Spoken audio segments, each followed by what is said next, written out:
Friends, आपकी host और दोस्त स्वागत करते हैं आपके अपने शो लव यू जिंदगी में। दोस्तों, आपको जानकर बेहद खुशी होगी कि इस शो के जरिए समाज में एक बदलाव आ रहा है। नॉर्थ ईस्ट की नारियां और भी ज़्यादा अलर्ट हो रही है। वो अपने मजबूत इरादों से आगे बढ़ने की कोशिश कर रही हैं। कहते हैं ना, कोशिश करने वालों की कभी हार नहीं होती और हार के जीतने वालों को ही बाजीगर कहते हैं।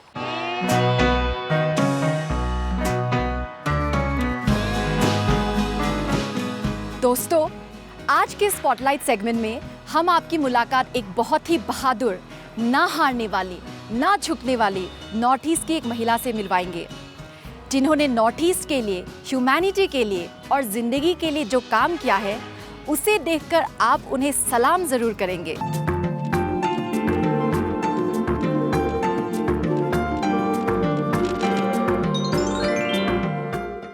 दोस्तों, आज मैं हूँ मेघालय के खूबसूरत शहर शिलोंग में और आज मैं आपकी मुलाकात एक बहुत ही खास, अनोखे और साहसी हस्ती के साथ कराने वाली हूँ और उन महान हस्ती का नाम है हसीना खरबी। हसीना खरबी शिलोंग में एक एनजीओ चलाती है जो ह्यूमन ट्रैफिकिंग के खिलाफ काम कर रही है बहुत सालों से। तो आइए चलिए और बात करते हैं हसीना खरबी जी से उनके ही घर पे। हसीना जी, आपका लव यू जिंदगी शो में बहुत बहुत स्वागत है। हसीना जी, आप समाज के लिए जो नायाब काम कर रही हैं उसके बारे में हमें बताइए। I was 17 जब ये सोशल डेवलपमेंट वर्क मतलब शुरू किया है। इम्पल्स एनजीओ नेटवर्क जो हम लोग काम कर रहा है, हम लोग कम्बैक्टिंग चाइल्ड एंड वुमेन ट्रैफिकिंग में कर रहा है। नॉर्थ ईस्ट से बहुत लड़की लोग बाहर ले जाता है काम करने के लिए, रूरल से या अर्बन से, कभी कभी बाहर काम ढूंढने के लिए, क्योंकि नॉर्थ ईस्ट में कॉन्फ्लिक्ट जो सिचुएशन है, लैक ऑफ एम्प्लॉयमेंट जो है, मतलब आदमी बहुत मतलब एस्पिरेशन बहुत बढ़ रहा है और ये प्लेसमेंट एजेंसी उन लोग को मतलब धोखा दे रहा है। तो दैट इज़ एक रीज़न कि क्यों इम्पल्स हम लोग 26 ईयर्स से ये काम कर रहा है। हसीना जी, ये बताएं हमारे दोस्तों को कि ह्यूमन ट्रैफिकिंग है क्या?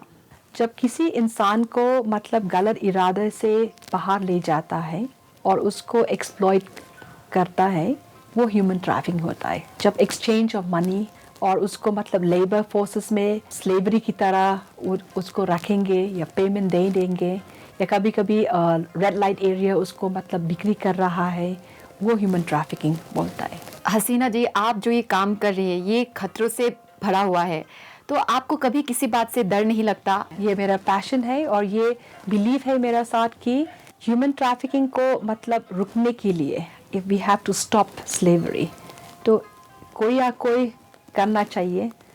तो I am one of them who feel very strongly. तो ये हमको कर रहा है और करेंगे, और I would want to see a world without slavery. आप महिलाओं को रोजगार दिलाने का भी काम करती हैं, तो इससे क्या परिवर्तन आ रहा है? जो रोजगार हम लोग महिला को दे रहा है, मतलब 8 नॉर्थ ईस्टर्न स्टेट्स की तरफ से, वो वुमेन आर्टिजन्स जो हम लोग मार्केट एक्सेस, कैपेसिटी बिल्डिंग और मार्केटिंग लिंकेजेस जो दे रहा है, क्योंकि अनसेफ माइग्रेशन को रुकने के लिए और ट्रैफिकिंग को रुकने के लिए महिला लोग का जो इकोनॉमिक अपॉर्चुनिटीज़ और मार्केट एक्सेस बहुत ज़रूरी होता है। क्योंकि एक इकोनॉमिक एम्पावरमेंट जो महिला के साथ होना चाहिए, वो डिसीजन मेकिंग पावर्स उन लोग की तरफ मतलब आएंगे, क्योंकि वो लोग अनसेफ माइग्रेशन में पार्टिसिपेट नहीं करेंगे। तो आपको किन चैलेंजेस का सामना करना पड़ता है? चैलेंजेस तो बहुत है, मतलब 26 इयर्स जो हम लोग एंटी ट्रैफिकिंग में काम कर रहा है, we are trying to stop that. I mean, ये स्टॉप करने के लिए हम लोग एक मतलब माफिया को, we are stopping them to do this work, and we're stopping a big business. Very often we see that they don't want to be disrupted ना, तो disruption जो वो लोग नहीं चाहिए। तो मेरा साथ एक अटैक हुआ था 2008-2009। मेरा ड्राइवर मतलब वो he died on the spot, क्योंकि हम लोग ये चैलेंज किया है कि ये ट्रैफिकिंग रुकना चाहिए। ये चैलेंज सब ऑर्गेनाइजेशन जो एंटी ट्रैफिकिंग में काम कर रहा है, ये मोस्टली फिजिकल अटैक और मेंटल अब्यूज़ वो सब होता है। हसीना जी, आखिर में आप सिर्फ नॉर्थ ईस्ट की ही नहीं बल्कि पूरे भारत की महिलाओं को क्या मैसेज देना चाहेंगे? मेरा मैसेज ये है कि all women should be economically sound, and economic empowerment is so important to make better choices. So I believe that all women should have the choices to make, not to migrate. हसीना जी, हम आपको सलाम करते हैं। आपके साहस और humanity की जितनी तारीफ़ की जाए वो कम है। आप ऐसे ही उम्दा काम करती जाइए और हम आशा करते हैं कि आगे चलकर आपको ज़रूरी सहयोग मिले। लव यू ज़िंदगी के साथ बात करने के लिए बहुत बहुत शुक्रिया। शुक्रिया।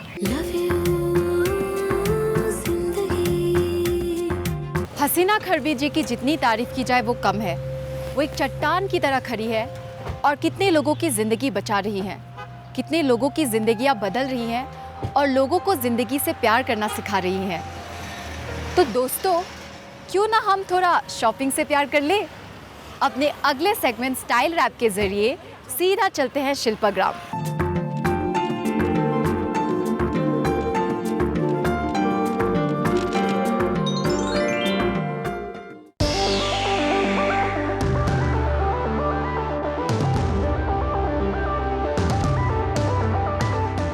नॉर्थ ईस्ट कल्चरल जोन ने गुवाहाटी के पंजाबड़ी इलाके में एक अनोखा शिल्पाग्राम स्थापित किया है। आज हम शिल्पाग्राम की सैर भी करेंगे और शॉपिंग के साथ ही यहाँ के कारीगरों की कला भी देखेंगे। तो चलिए चलते हैं शिल्पाग्राम में।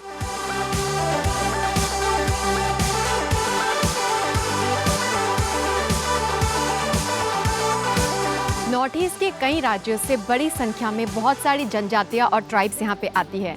इन जनजातियों की अपनी संस्कृति और कला है। इन सभी जनजातियों के लिए मानो शिल्पाग्राम एक केंद्र बन गया हो। वाओ, ये कितना प्यारा है। एक प्यारी सी नॉर्थ ईस्ट की लड़की है, ट्रेडिशनल अटायर में है और इसमें नॉर्थ ईस्ट की संस्कृति तो पूरी दिखाई देती है।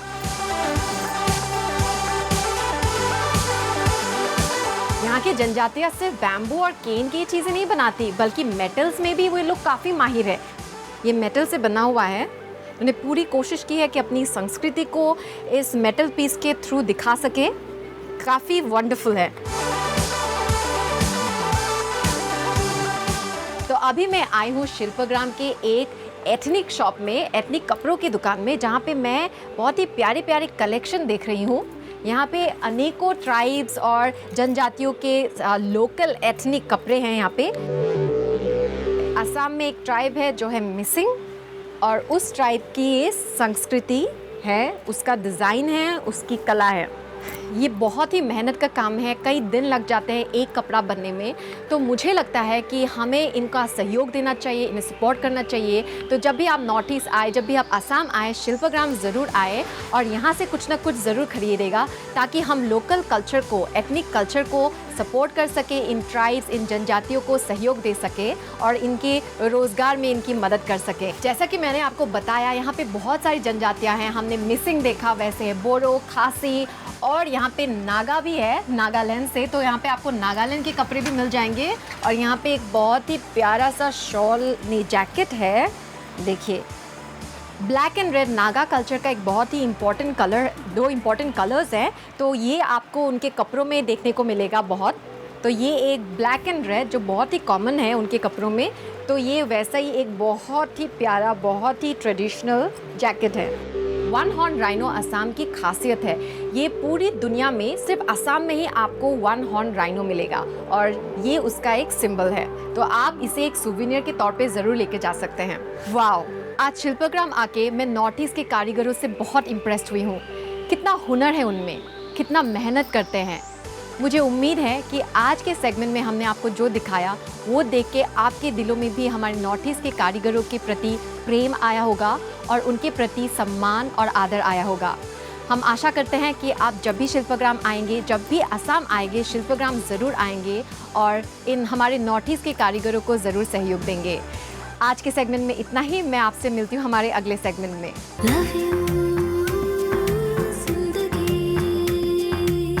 आज के आधुनिक युग में हमारा शरीर कई तरह के तनाव झेलता है और हमारे शरीर में सबसे अधिक तनाव झेलने वाला अंग है हमारे कंधे। हम रोज़ काम के लिए जाते हैं, उसके लिए गाड़ी पे बैठते हैं, फिर ड्राइव पे निकल जाते हैं और फिर पूरा दिन कंप्यूटर के सामने रहते हैं।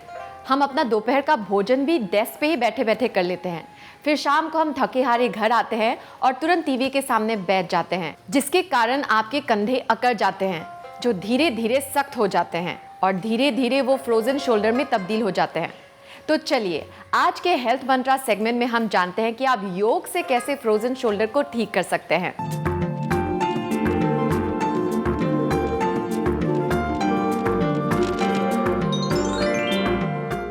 Rub your palms, make it warm up. Slowly place your eyes and slowly and gently take your hands. आज मैं हूँ गुवाहाटी के श्रद्धांजलि कानन पार्क में, जहाँ पे मेरे साथ बातचीत करने के लिए है yoga expert miss JN. Tulika, जो हमें योगा के कई बेनिफिट्स के बारे में बताएंगे, खास तौर पे फ्रोजन शोल्डर के बारे में। तुलिका जी, आपका हमारे शो लव यू जिंदगी में बहुत बहुत स्वागत है। Thank you. तुलिका जी, सबसे पहले आप हमें ये बताइए कि फ्रोजन शोल्डर क्या है। ओके, अगर फ्रोजन शोल्डर बोलते हैं तो बेसिकली ये मोशन रेस्ट्रिक्शन होता है शोल्डर का। और एक्चुअली ये शोल्डर में ये इसको सॉकेट बॉल बोलते हैं। उसके अंदर 3 बोन रहते हैं, एक लॉन्ग आर्म बोन, फिर ये जो है क्लैविकल, एंड देन लास्ट में ये वाला स्कैपुला और शोल्डर ब्लेड बोला जाता है। जो ये 3 बोन एक जॉइंट में रहते हैं और उसके अंदर जो टिश्यू रहते हैं या जेल बोलते हैं आप लोग, जैसे हम लोग बोल सकते हैं कि डायबिटीज़ के वजह से या कुछ और कारण की वजह से वो ठीक होते जाते हैं और टाइट हो जाते हैं, तो जिसके वजह से हम लोग का मूवमेंट्स रेस्ट्रिक्ट हो जाते हैं। तो फ्रोजन शोल्डर वाले लोग ज़्यादा टाइम हम लोग ऐसे मतलब लिफ्ट भी नहीं कर सकते। तो जो रेस्ट्रिक्शन ऑफ मोशन जिसे होता है तो उसी को ही हम लोग फ्रोजन शोल्डर बोलते हैं। क्या योगा से फ्रोजन शोल्डर को ठीक किया जा सकता है? ज़रूर जा सकते हैं, क्योंकि देयर आर मतलब बहुत सारे आसनास है जहाँ से हम लोग प्रैक्टिस करते करते दो इट विल टेक टाइम, थोड़ा टाइम लगेगा, लेकिन पेशेंस के हिसाब से ही आप लोग करते रहेंगे तो ऑफ कोर्स जाएगा ये पेन। जी, तो ऐसे कुछ आसनों के बारे में हमें बताइए। ज़रूर, मैं आपको दिखाती हूँ कौन सा आसन आपको हेल्प करेंगे फ्रोजन शोल्डर में। सो हम लोग पहले देखेंगे गौमुख आसन। गौमुख आसन कैसे किया जाता है? लेफ्ट लेग को पहले हम लोग ऐसे बटक्स के पास लेके जाएंगे, राइट बटक्स के पास, देन राइट लेग को लेके आएंगे।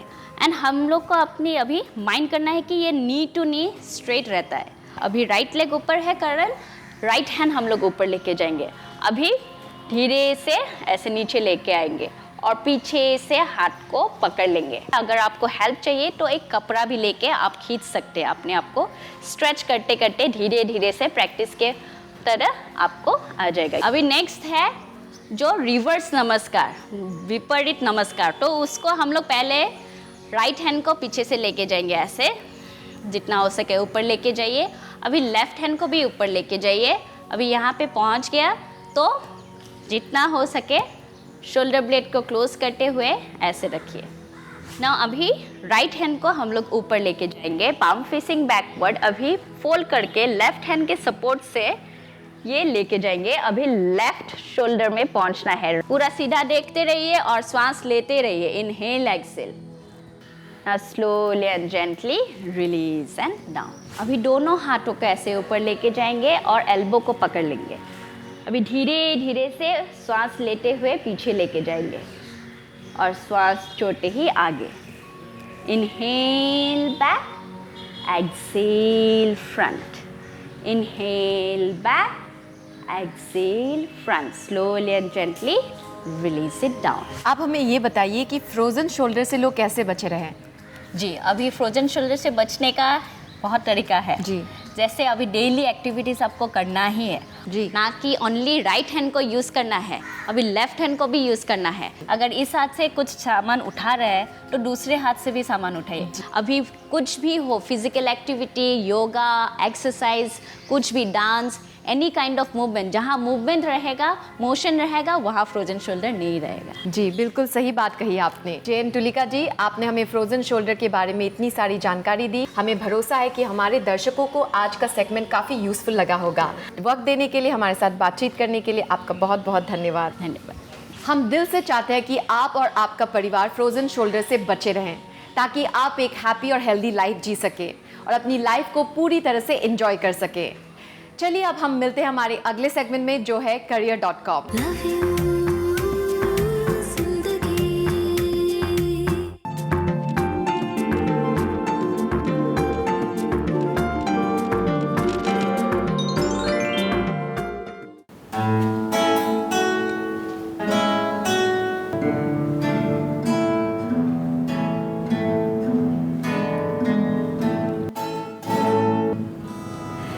नागालैंड एक ऐसा राज्य है जहाँ के लोगों के रग रग में म्यूजिक बसा हुआ है। यहाँ पे क्लासिकल म्यूजिक के साथ साथ वेस्टर्न म्यूजिक का काफी बोलबाला है। अगर आपको वेस्टर्न क्लासिकल म्यूजिक या डांस सीखने का शौक है तो खुशखबरी ये है कि आपको देश से बाहर जाने की कोई जरूरत नहीं है, क्योंकि नागालैंड के दीमापुर शहर में ही स्थित एक बहुत ही शानदार western classical music and dance centre खुला हुआ है। और आज मेरे साथ बैठे हैं सेंटर के फाउंडर जुबैनूर जी। आपका हमारे शो लव यू जिंदगी में बहुत बहुत स्वागत है। Thank you. आप हमें ये बताइए कि दीमापुर जैसे शहर में western classical music and dance centre खोलने का आइडिया आपको कैसे आया? I think it was an idea born out of need. This was started 10 years ago, May 15th, 2009. At that time, Dimapur, this is the place where I live, didn't have many options. But I felt at that time I was a mother with young kids, and I used to drop one kid here for piano to one and violin, drive another 1 kilometer, 2 kilometer for that. So that was a need that I felt as part of the consumer section, and I just fulfilled the need and the desire to do something for my people in my state. जी, तो आपका ये western classical music and dance centre है, तो यहाँ पे आप किस तरह का कोर्स सिखाते हैं? Right now our forte is Western classical training. So we train in piano, violin, voice, guitar, viola, cello. But in addition to the music, we are the only ones in the whole of Northeast offering classical ballet, dance lesson for young girls.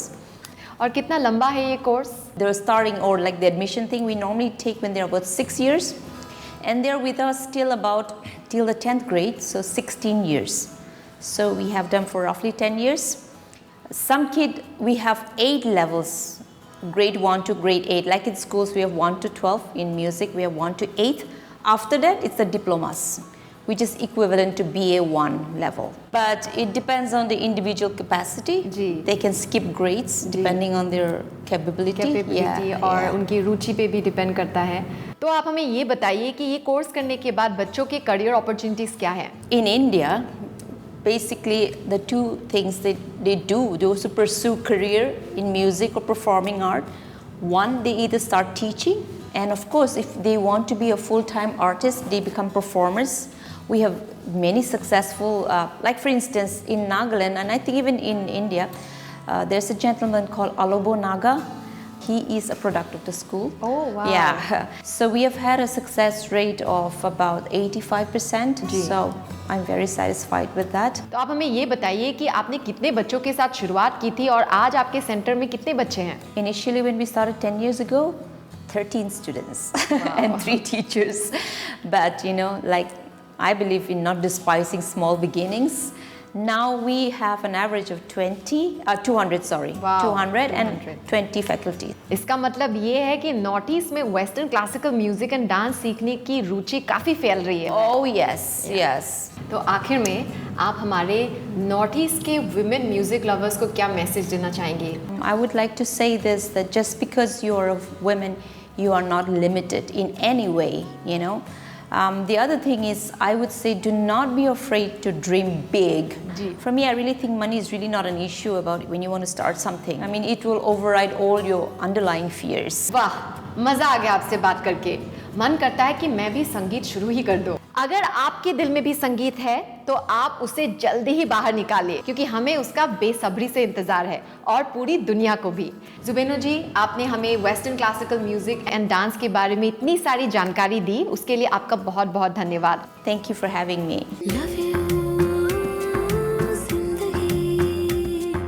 दोस्तों, अब वक्त हो चला है हमारे अगले segment glam sham का, जहां पे नॉर्थ ईस्ट के बारे में प्यारी प्यारी बातचीत करने के लिए बहुत ही खास कलाकार हमसे मिलने आने वाले हैं।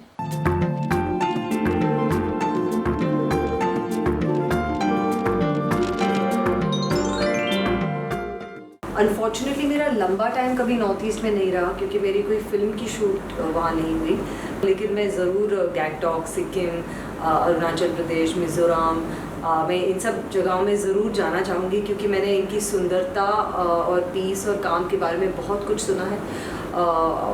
दे are beautiful places, they have beautiful temples, मैंने बहुत सुना है इनके बारे में और मैं ज़रूर जाना चाहूँगी। आई वुड से आजकल जो कल्चर हो गया है बहुत ही ओपन और यूथ के लिए बहुत ही अच्छा हो गया। आई थिंक अभी they have got a chance, they are coming out in every field, चाहे वो ओलंपिक्स हो या फिर म्यूज़िक में हो।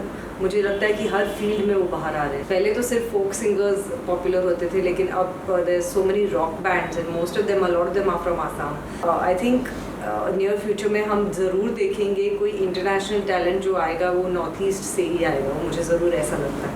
Besides Barry Kom and Deepa Karmakar and Danny Denzonko are the three most famous. I believe the youngest national Olympist is also from the Northeast. Kashmir के साथ I think सिर्फ नॉर्थ ईस्ट की जो जगहें हैं उसे आप कह सकते हैं जो ऑलमोस्ट स्वर्ग है। एब्सोल्युटली ब्यूटीफुल, जहाँ के माउंटेन्स हैं, वहाँ के फ्लोरा और फौना जो हैं, सबसे इंडेंजर्ड बर्ड्स एंड स्पीशीज़ वहाँ सब दिखने को मिलेंगे। सो आई थिंक एक हमें इनफैक्ट ये एक टूरिस्ट डेस्टिनेशन हमारा इंडिया का मेन होना चाहिए, और ये हमें इस चीज़ पर ज़रूर एडवर्टाइज़ भी करना चाहिए, क्योंकि सारी दुनिया में आप जाएंगे, आप स्विट्ज़रलैंड में जाएंगे, आप इस तरह की खूबसूरती ना देख पाएंगे। नॉर्थ ईस्ट के सभी लोगों को मैं यही मैसेज देना चाहूँगी, आपके शहर जो हैं, सभी शहर बहुत ही सुंदर हैं, और आप ये आपके हाथों में है, और ये यंग जनरेशन के हाथों में है कि आप हमें से ऐसे ही मेंटेन करें, ऐसे ही ब्यूटीफाई रखें। आई थिंक जो टाइटल है लव यू ज़िंदगी, वो ही सेल्फ एक्सप्लेनेटरी है। ज़िंदगी से हमेशा प्यार कीजिए। ज़िंदगी आपको बहुत चीज़ें दिखाएगी, अच्छे बुरे सब चीज़ें दिखाएगी, लेकिन you must take everything with a positive attitude. और आप जो भी कुछ भी आए, आप नेगेटिव चीज़ को भी पॉजिटिव में बदल सकते हैं, जस्ट अपने एटीट्यूड और हार्डवर्क और मेहनत के साथ। There is nothing that can not be achieved with hard work, without hard work.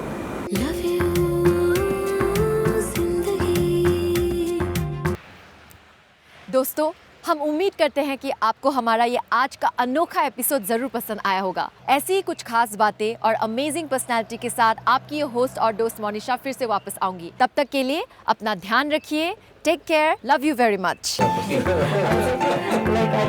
आप मेरे ठीक